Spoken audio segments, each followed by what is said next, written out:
Hello and welcome to the Move Your Business Forward podcast. These talks are hosted by Boll, founder of Evoke Management and CEO of International Leaders UK. We'll be talking with experts from both these companies about issues that affect SME companies today. Today, I'm here with David Seaton, the commercial director working with me at Evoke Management. David's role alongside me is to help position our team members to help business owners, directors move their business forward. So we do that by helping them grow the business, but also plan for their exit and the kind of time after the business they've built and successfully scaled. And David, you're very well qualified to do that because you've gone through this whole process yourself, right? No, that's right. And thanks, Rob. So yeah, I guess that if people ask me what it is that I do, then I'm that cliched serial entrepreneur after having sort of built up businesses for the last 35 years or so. And one in particular that if you say it quickly, then 17 years doesn't seem a very long time, but which we built up from literally out of the garage to about 100 people. And that business was doing what?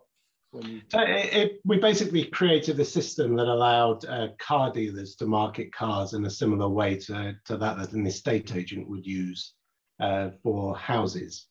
So if you look at a house, then you'll see some nice pictures of it in a brochure and maybe a display in a showroom window. And we started to do the same thing for very expensive cars.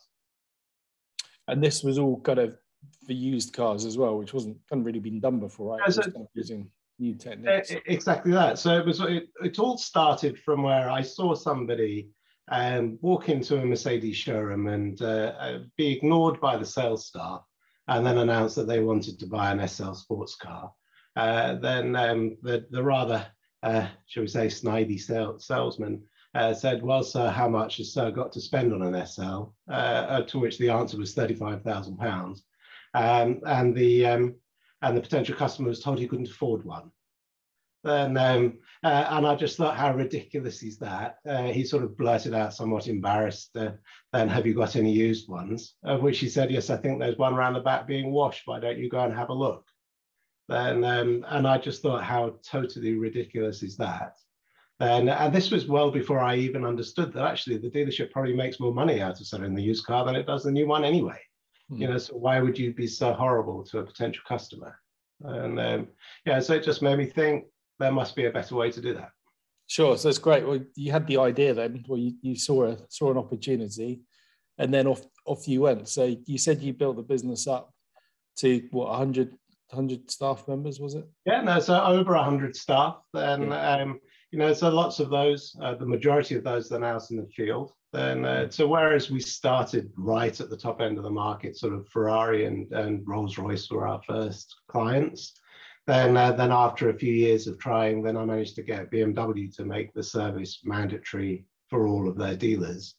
And that created a snowball effect into the rest of the kind of the executive car manufacturers, which meant that instead of having a couple of people in cars, including me, going out and having fun driving Ferraris and taking photographs, then we suddenly needed an army of photographers to visit all of these different car dealers all the way around the UK and take cars off site. So in the end, we had over 100 photographers then on the road, which all sounds very glamorous, but it's just logistics.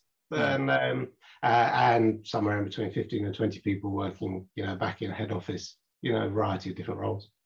Cool, great. And we often say to people, when they started a business or when we start talking to them, start with the end in mind. What's the end goal with this business and what are you looking to get out of it? So thinking back then, what did you have an end goal? Was that on the horizon? To be honest, I was in my early 20s and people kept on giving me keys to Ferraris and nice Porsches and that sort of thing. And so that seemed to be quite nice. So to start with, it was a lot of fun, as well as providing a service. Then as time goes on, then the day job gets in the way sometimes of the fun. And other people started to have more of the fun than I did.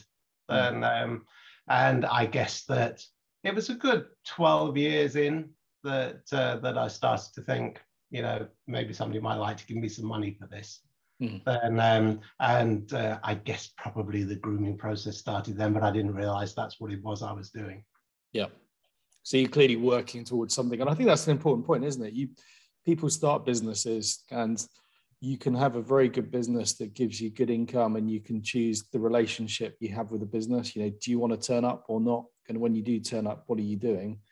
Other people just want to scale it and get out because that's their thing and move on to the next thing. But I imagine everyone I think I talk to gets to a point where at some point, they either temporarily lose the kind of connection, the fun with the business, and have to think about what they're going to do next, or it just comes a point where you've kind of exhausted it from your perspective and want to go and do something else, or want to realize, the real value, which is the equity value in the business that you've built up.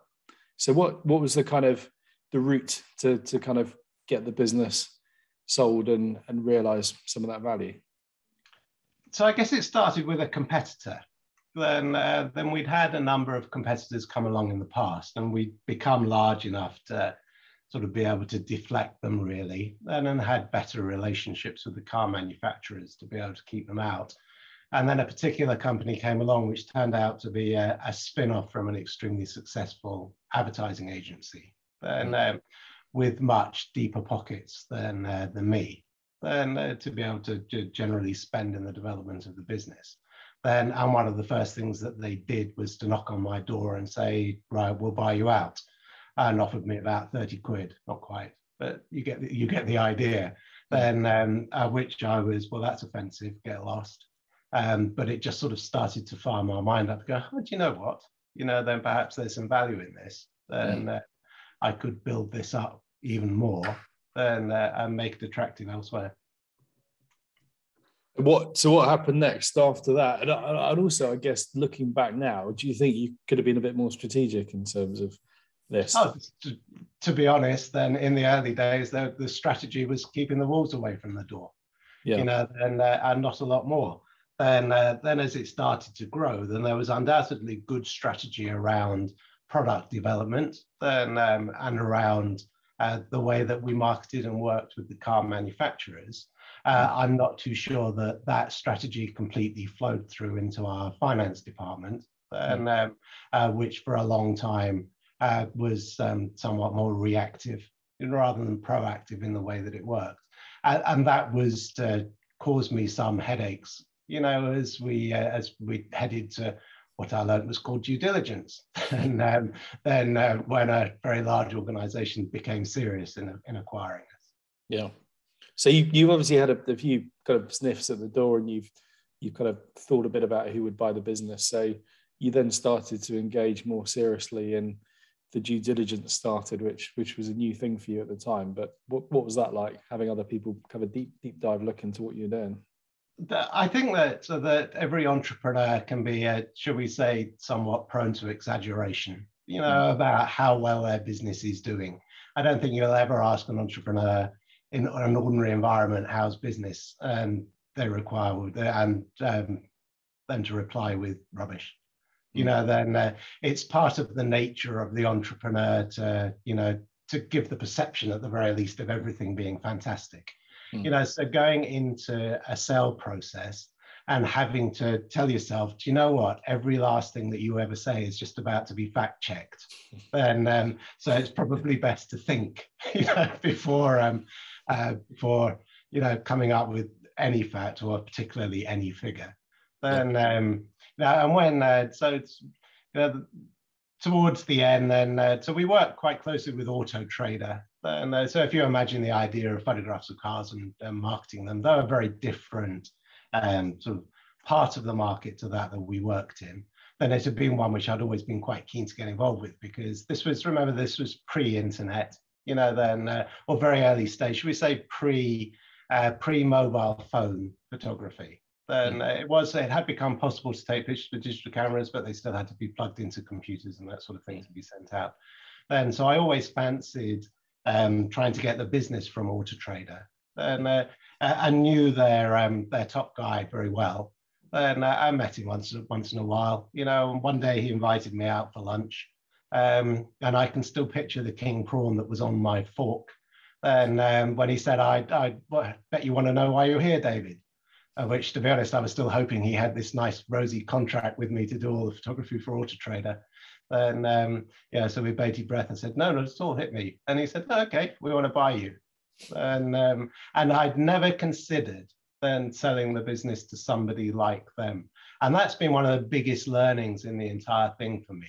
And I think that certainly from a personal point of view, and over the last 10 years while I've been helping other businesses, to grow as well, then you get very much stuck in who you think would ever buy your business. And that's usually a competitor. It's usually a competitor or a supplier. I do it better than them, and so obviously they want to buy me. And as it turned out, then Auto Trader really weren't much bothered in what it is that we did, even though I thought that there was such a link with the photography. Then what they liked is that I had direct access to the boss of all of the different car manufacturers, and they didn't. Even though their market cap at the time of 1.3 billion pounds, then they couldn't ring up the boss of BMW and say, hello, do you want to come out for lunch? Let's talk, or let's go play golf, or whatever it might be. Then because they were seen as being lower level, than that sort of level of car manufacturer. So, while I ran around in the early stage of the due diligence process, making sure that all the photographers took really nice pictures, and all of the marketing was all sent out at exactly the right time. And, all of the digital technology that we'd created all worked well. There were about 15 things that Auto Trader wanted, and they were the 15 names of our clients and their direct dial numbers. And that was worth the money to them. So they obviously had this lunch. I still don't know what happened to this prawn on your fork, but anyway, that's probably not important or relevant. And then you kind of got into more serious conversations with them. And were they the only one at the table in terms of putting an offer on the table for you at the time? No, they weren't. So the competitor that I mentioned earlier on, so they remember that 2 or 3 years have gone by in this time, and had always been sort of sniffing around, then asking questions. And so I did reopen conversations with them. Then sort of, oh, by the way, then there's another organization that's just about to buy us, then maybe you might like to get in first and, offer me more money. Then, and I took that, to a stage, then, with a number of different meetings. But to be honest, then Auto Trader were nicer people. Then I felt that they would protect my staff more. But most importantly, for a nice capitalistic entrepreneur, they offer me more money, which seems always helps. Important. So you've got the offer. You've started doing some due diligence, and how did that feel when they started having a proper? Scary, just straight scary. And so we'd only had, so fine. Then we had somebody who I'd given the title of FD. They were a bookkeeper. Then. A lot of what they were doing was still sort of double entry on a piece of paper, to be honest. Then despite the fact that then there were many software packages capable of doing that sort of thing. Then when I disappeared off up to Trader Media Group's Auto Trader's head office one day, then just thinking it was for a general catch up, then they invited me into a meeting room, and I was introduced to their due diligence team, and there were 15 of them. Then and at that stage, I was so out of my depth. Then at least I had the good sense to excuse myself from the meeting as they started to ask questions and say, well, you're probably better off talking to my team about that. The downside was I didn't really have a team that were able to have that conversation. So this was literally 15 of them and you thinking it was just a... Yeah. Okay. The first thing they did was ask me about EBITDA. And I went, what's that? Yeah. Hadn't used that expression before. Profit. Yeah. What's wrong with using the word profit? But there you go. And then, so how did you get a team together then? What kind of team did you try and get? So then it was, right, I need somebody who can do this for me. Then, so the missing part of the puzzle here is there's also an earn-out period. And so there was negotiations needed around earn-out periods. And I didn't really know very much about that. And there were obviously a whole raft of conditions, with regards to the earn-out. then which were trying to be imposed on me by the buyer, and I needed somebody to impose the same on them. Yep. Then there were some just numerous bits which I had no understanding of, but worse, then you don't know what you don't know, and though you might be able to work bits out, then somebody who's done it 100 times before knows what they're looking for and knows how to make it work better for you. Then, and that was the enormous thing for me.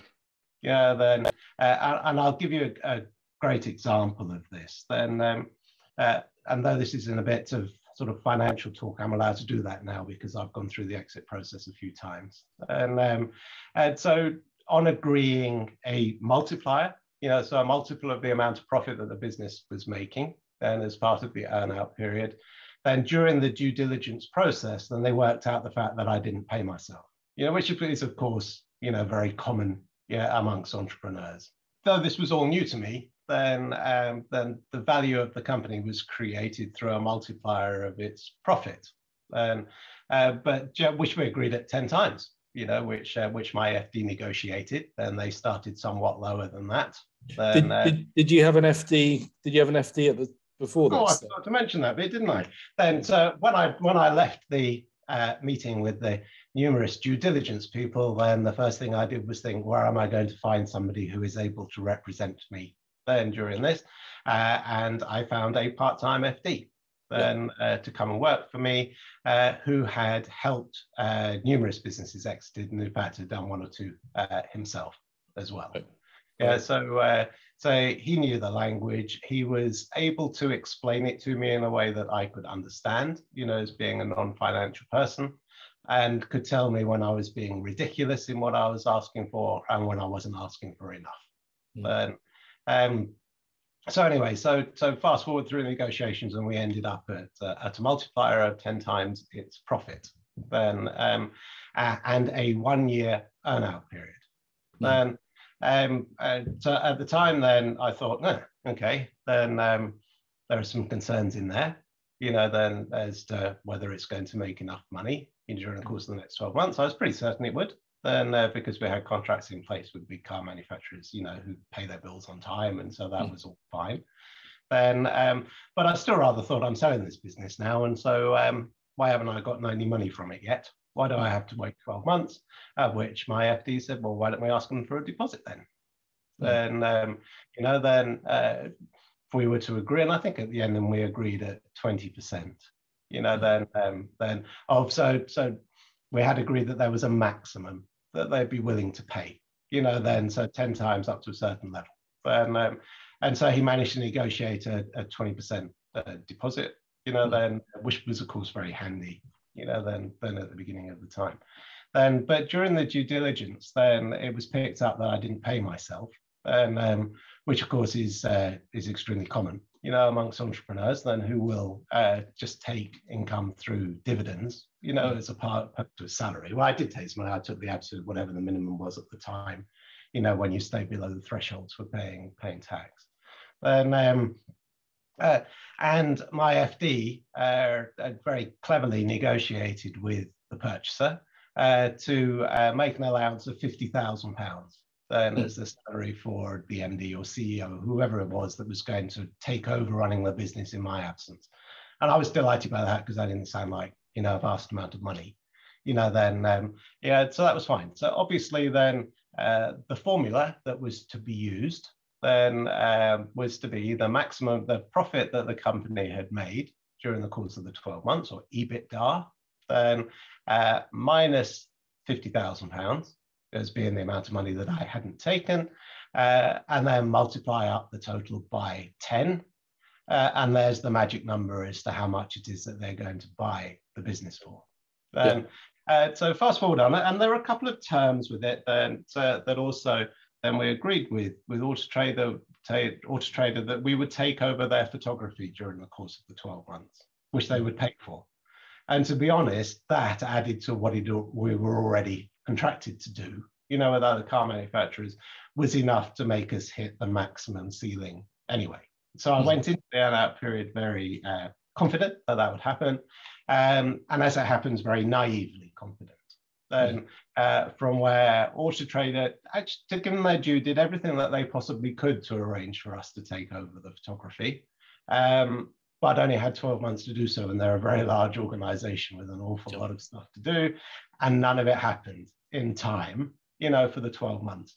So as we got towards the end of the 12-month period, and I could see that we were going to miss the maximum payout, then I thought, right, I want to try and give them some grief, that I would have made more money if they had kept to their end of the bargain. And so sent our FD off to negotiate. Then with the top team at Auto Trader. Then, which he came back to me and he said, I have spoken to them, David, and they wonder why you're getting so upset. And I was, bloody people, then money might not be important to them, but at the end of the day, if it's an extra £100, that we would have made in profit, that's another £1,000 that they're going to have to pay me. Then I would rather have it rather than them. Of course I'm upset. And he said, no, David, they're wondering why you're upset because they say you've already reached the maximum based on last month's management accounts. Unless you're planning on making an enormous loss over the course of the rest of the earn-out period, you're already at the max. And that's ridiculous. If there's any time that I know my numbers, it's now that I have a part-time FD in place and we're in an earn-out period. Then he gets fed up with me asking him about 3 times a day, then where we are on track. Which he said, I thought that. And so I've gone back to the contract. And he said, do you know what the contract says with regards to the multiplier? And I said, of course I do. Then he said, well, go away and read it. And which he made me read it one letter, word at a time. Then, and remembering it should have said profit minus £50,000 being my salary in brackets times 10, they had miswritten the formula and it said profit times 10 in brackets minus £50,000. Then, and the end result of that then was worth £450,000 then on the value of the business.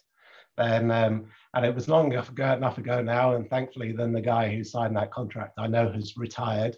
So if you're listening to this, I'm sorry, but I haven't named you. But at the time then, I did say to RFD, but that's obviously a mistake. Then are we going to get away with that? On which they said, there's nothing to get away with, David. It is a formal contract, and that's what they agreed with you. I presume that that's what they meant. Then you've misunderstood, what it was. And to this day, I've no idea if I misunderstood or not. But it added an extra couple of feet on the boat. Yeah, well, that's good. Well, it's amazing that happens, but I'd imagine there is things like this that happen all the time for a company that size of business buying you. It's not a big number to them, really. It's probably not going to get noticed, but for you, a very pleasant surprise.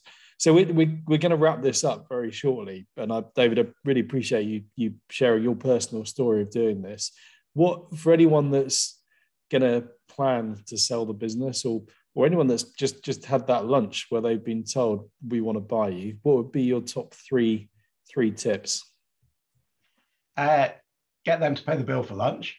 That's number one, because they've obviously got money to spend. Then 2, don't panic. Don't panic. You've been running your business well, then and you have just cleared one of the biggest hurdles. Then somebody else sees the value in your life work. Then take real credit in that. Go home, drink some champagne, and then start the hard work the following day. Then of making sure that the company is fit for purpose. Then to get through the due diligence stage. And that can be difficult. So there are always issues. Good example immediately springs to mind. I had a contract with a client, and the contract said that we had to tell them before we agreed to sell the business to anybody else. How do you deal with that? Then if I did that, then there was a chance that client would cancel, because they might deem it as being competitive than what it is that I was doing. What do I do? And so discuss that, with my FD, as to how to deal with that. And we came up with a solution. but up until then that was back into sleepless nights from my point of view, that was going to mess things up. And third, though it was a very nice day, then it would have been a lot less stressful in the build up to it if we had started the process than a period of time before. Then there was a vast amount of recreation is the wrong word, because that suggests that it was made up. Nothing was made up, but nothing was in a state, that, was easily understandable, by the purchaser. And I'm going to go for a cheeky fourth. Then open your mind as to who the purchaser might be.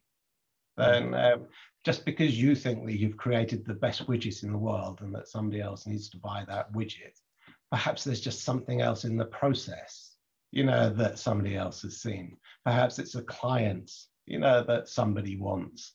Perhaps it actually just fits something else that they do. Maybe it's the logistics, your delivery train. Maybe it's somebody in your supply chain.